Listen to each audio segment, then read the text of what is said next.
ಇಷ್ಟೆಲ್ಲ ನಾಯಕರ ಮಾತು ಇನ್ನೂ ಕೂಡ ಮುಂದುವರೆದಿದೆ. ಇಟ್ಟ ಹೆಜ್ಜೆಯನ್ನು ಹಿಂದಕ್ಕಿಡಲ್ಲ ಅಂತ ಒಬ್ರು ಹೇಳಿದ್ರೆ ನಾವು ಅವರ ಅಪ್ರಂತರು ಅನ್ನುವಂಥ ಮಾತನ್ನು ಇನ್ನೊಬ್ರು ಹೇಳ್ತಾರೆ. ಈ ಮುಖಾಂತರ ವಿಜೇಂದ್ರ ಯತ್ನಾಳ್ ನಡುವಿನ ವಾಕ್ಸಮರ ತಾರಕಕ್ಕೇರಿದೆ. ಇಟ್ಟ ಹೆಜ್ಜೆ ಹಿಂದಿಡಲ್ಲ ಅಂತ ಯತ್ನಾಳ್ ಹೇಳಿರೋದು, ನಾವು ವಿಜೇಂದ್ರ ಅವರ ಅಪ್ರಂಗಿದ್ದೀವಿ ಅನ್ನುವಂಥ ಮಾತನ್ನು ಅವ್ರು ಹೇಳಿರೋದು, ನಾವು ಕೂಡ ಇಟ್ಟ ಹೆಜ್ಜೆಯನ್ನು ಬಿಡಲಾರದವರು ಅನ್ನುವಂಥ ಮಾತನ್ನು ವಿಜೇಂದ್ರ ಹೇಳಿರೋದು.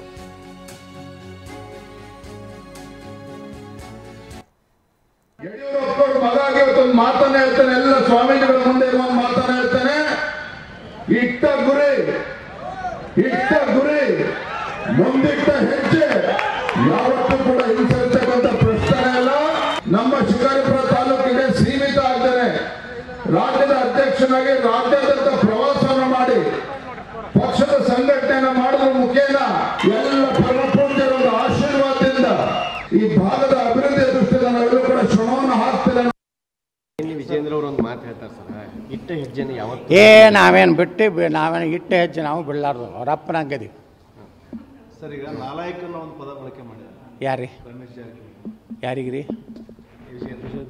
ಮತ್ತು ಅವ್ರ ಅಪ್ಪನ ಡೂಪ್ಲಿಕೇಟ್ ಸಹಿ ಮಾಡಿದವ್ರು ಇನ್ನು ಭಾಳ ಸಾಜೂಗ ಅನ್ಬೇಕಾ ಅಥವಾ ಅಂಥ ದೇಶಕ್ಕಂಟ ಅಪ್ರತಿಮ ನಾಯಕ ಅನ್ಬೇಕಾ? ಏನು ನೀವೇ ಹೇಳ್ರಿ. ನಾಲಾಯಕನ್ ಮತ್ತು ನಿಮ್ಮ ಅಪ್ಪನ ಸಹಿ ಮಾಡಿ ನೀವು ಮುಖ್ಯಮಂತ್ರಿ ಇದ್ದಾಗ ಏನೇನು ಮಾಡಿರಿ ಅನ್ನೋದು ಹರಿಪ್ರಸಾದ್ ಕಾಂಗ್ರೆಸ್ನವ್ರು ಹೇಳ್ಯಾರಲ್ಲ, ಏನು ಶಾಸಕರು ಅದಾರಲ್ಲ, ಅವ್ರು ಏನು ಹೇಳ್ಯಾರ? ಅವ್ರ ಅಪ್ಪಂದೇ ಸಹಿ ಮಾಡ್ಯಾನ ಡೂಪ್ಲಿಕೇಟ.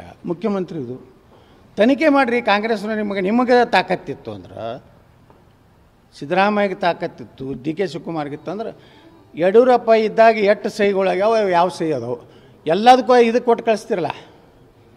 ಎಲ್ಲಿ ಮನೆ ಸಿಟಿ ಕಳಿಸಿದ್ರಲ್ಲ ಫಾರೆನ್ಸಿಕ್, ಇದನ್ನು ಕಳಿಸ್ರಿ ಎಲ್ಲ ಸಹ್ಯ.